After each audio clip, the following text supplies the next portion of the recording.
اگر آپ نے ابھی تک ہمارے چینل کو سبسکرائب نہیں کیا ہے تو فوراً سبسکرائب کریں اور بیل آئیکن پر بھی کلک کریں تاکہ آنے والی ویڈیوز کی نوٹیفیکیشن آپ کو ملتی رہے۔ اپنی اوقات نہ بھولیے۔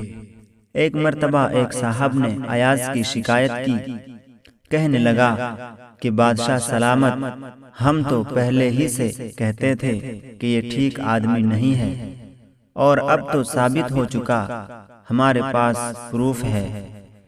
بادشاہ نے پوچھا کہ کیا پروف ہے؟ کہنے لگا، بادشاہ سلامت، ایک الماری اس نے بنوائی ہے جسے تالا لگا کر رکھتا ہے، روزانہ اس کو کھول کر دیکھتا ہے، کسی دوسرے بندے کو چابی نہیں دیتا، خود جب کھولتا ہے تو اس وقت اکیلا ہوتا ہے۔ میرا پکا گمان یہ ہے کہ اس نے آپ کے خزانے سے کچھ چرایا ہے اور وہ ہیرے موتی اس الماری میں رکھے ہوا ہے، ٹھیک آدمی نہیں ہے۔ بادشاہ نے ایاز کو بلایا اور کہا، کیا تمہاری ایسی کوئی الماری ہے؟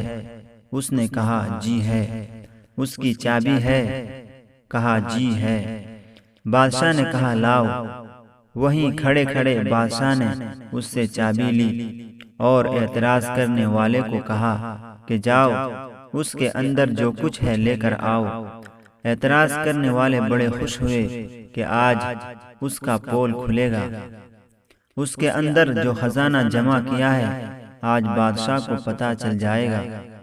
تھوڑی دیر کے بعد وہ آدمی وہاں سے دو چیزیں لے کر آیا، ایک بوسیدہ سا لباس اور ایک پرانا جوتا۔ بادشاہ نے کہا، اس الماری میں اور کچھ نہیں ہے؟ اس نے کہا، جی نہیں ہے۔ بادشاہ نے کہا، ایاز، تم نے یہ رکھا ہوا ہے؟ کہا، جی بادشاہ سلامت، میں نے الماری میں یہی چیزیں رکھی ہیں۔ کیا تم روز دیکھتے ہو؟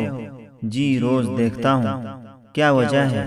ایاز نے کہا، بادشاہ سلامت، جب میں پہلے دن آپ کی خدمت میں حاضر ہوا تھا، یہ میرا لباس اور یہ میرا جوتا تھا۔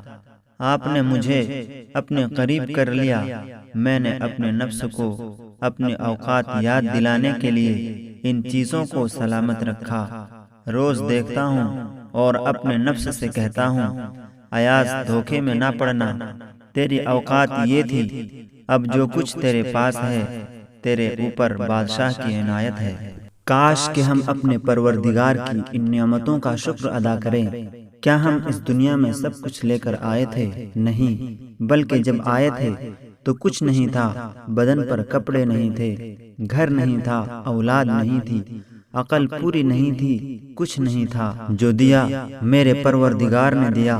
جس پروردگار نے اتنی نعمتیں دی، ہم اس پروردگار کے حکم کو سن کر اس کو توڑتے ہیں اور احساس بھی نہیں ہوتا کہ ہم نے کس کے حکم کو توڑا ہے۔